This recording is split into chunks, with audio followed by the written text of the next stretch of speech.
साथियों,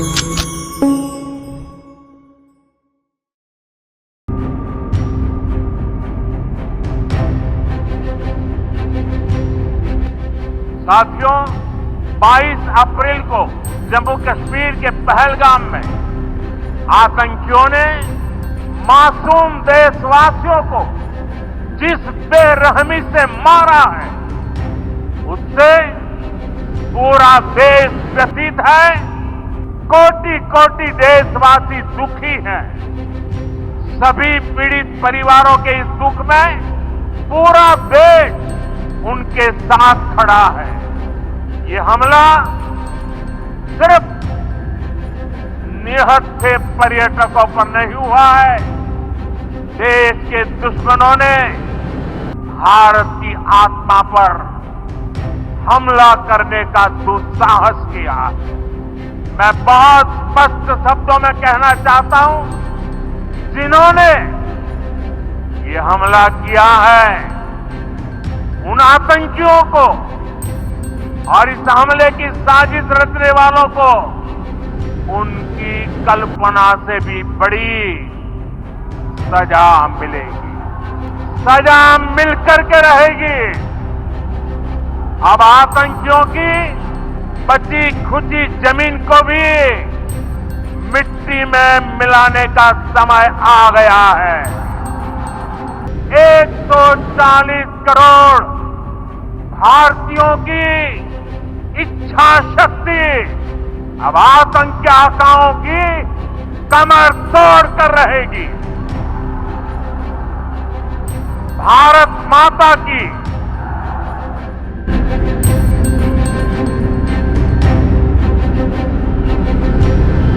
प्रिय देशवासियों, नमस्कार।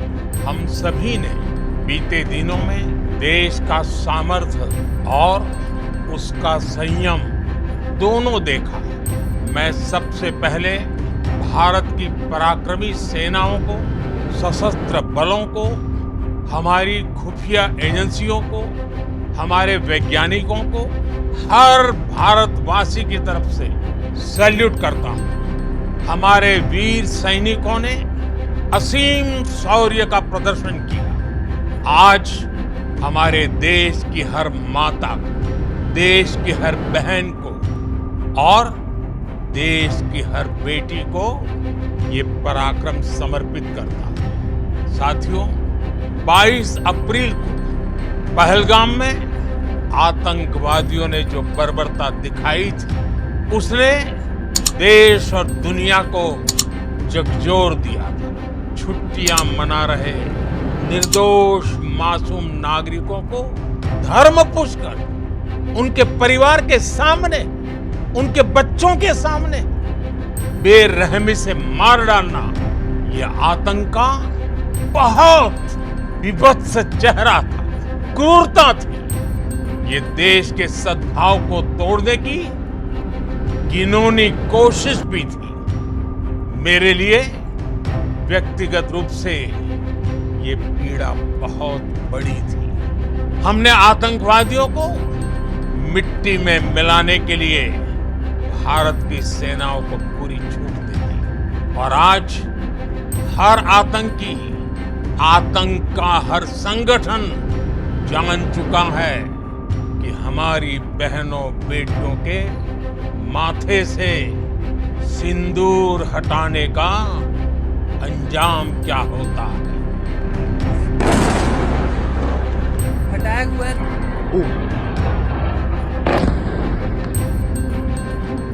देश में आगे गिरा है।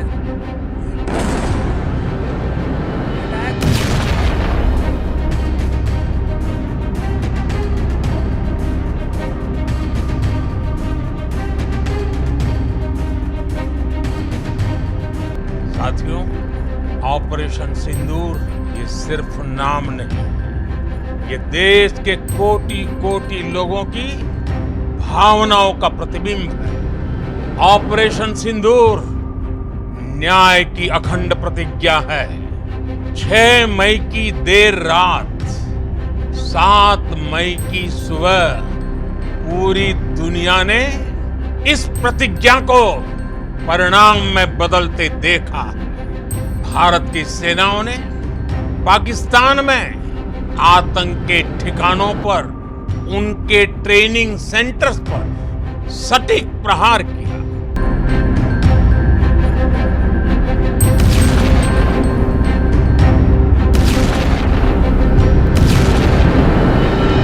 आतंकियों ने हमारी बहनों का सिंदूर उजाड़ा था, इसलिए भारत ने आतंक के ये हेडक्वार्टर्स उजाड़ दिए।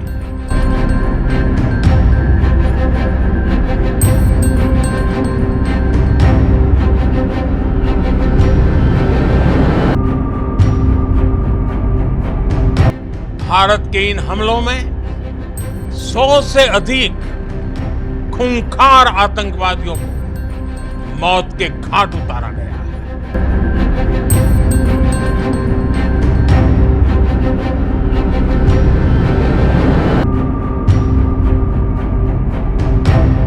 भारत की इस कार्रवाई से पाकिस्तान घोर निराशा में गिर गया, हताशा में गिर गया था, बौखला गया था और इसी बौखलाहट में उसने एक और दुस्साहस किया। आतंक पर भारत की कार्रवाई का साथ देने के बजाय पाकिस्तान ने भारत पर ही हमला करना शुरू कर दिया। पाकिस्तान ने हमारे स्कूलों, कॉलेजों, गुरुद्वारों को, मंदिरों को, सामान्य नागरिकों के घरों को निशाना बनाया। पाकिस्तान ने हमारे सैन्य ठिकानों को निशाना बनाया। दुनिया ने देखा कि कैसे पाकिस्तान के ड्रोन्स, पाकिस्तान की मिसाइलें भारत के सामने तिनके की तरह बिखर गई।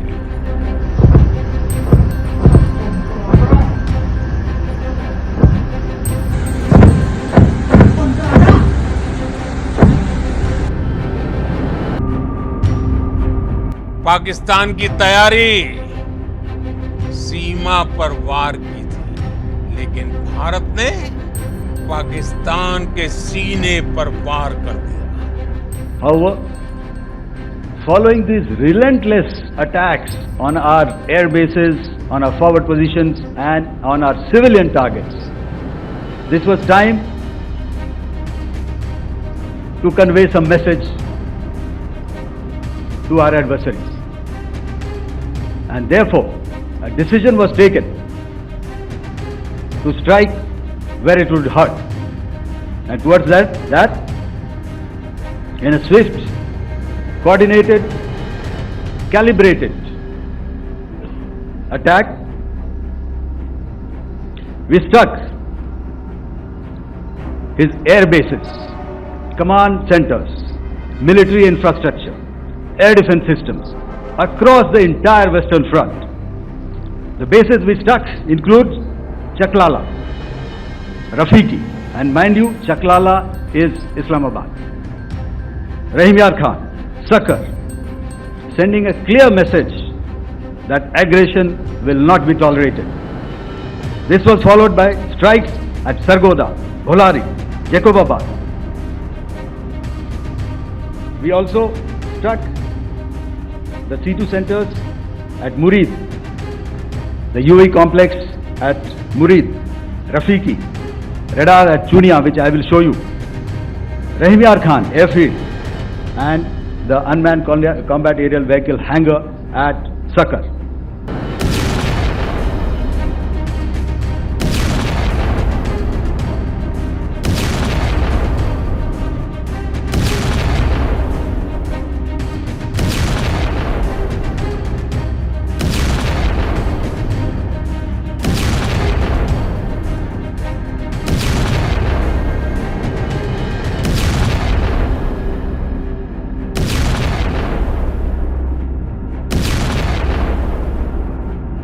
भारत के ड्रोन्स, भारत की मिसाइलों ने सटीकता के साथ हमला किया।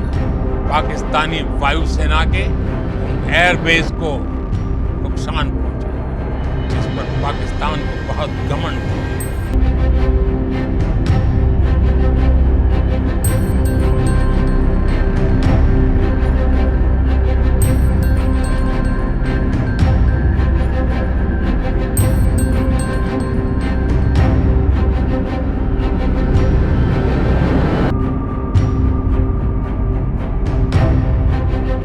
भारत ने पहले 3 दिनों में ही पाकिस्तान को इतना तबाह कर दिया जिसका उसे अंदाजा भी नहीं था। इसलिए भारत की आक्रामक कार्रवाई के बाद पाकिस्तान बचने के रास्ते खोजने लगा। पाकिस्तान दुनिया भर में तनाव कम करने के लिए गुहार लगा रहा था और पूरी तरह पिटने के बाद इसी मजबूरी में 10 मई की दोपहर को पाकिस्तानी सेना ने हमारे डीजीएमओ को संपर्क किया। तब तक हम आतंकवाद के इंफ्रास्ट्रक्चर को बड़े पैमाने पर तबाह कर चुके थे। आतंकियों को मौत के घाट उतार दिया गया था।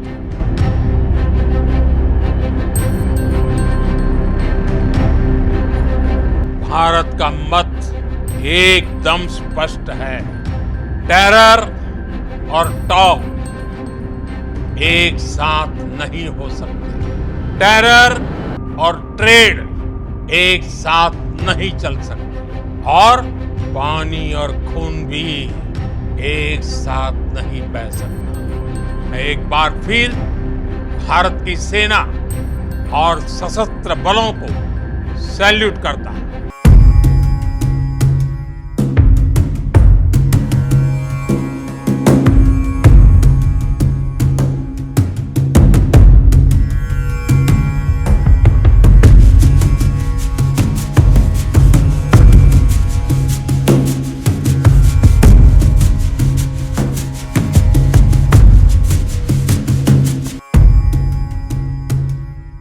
भारत माता की जय।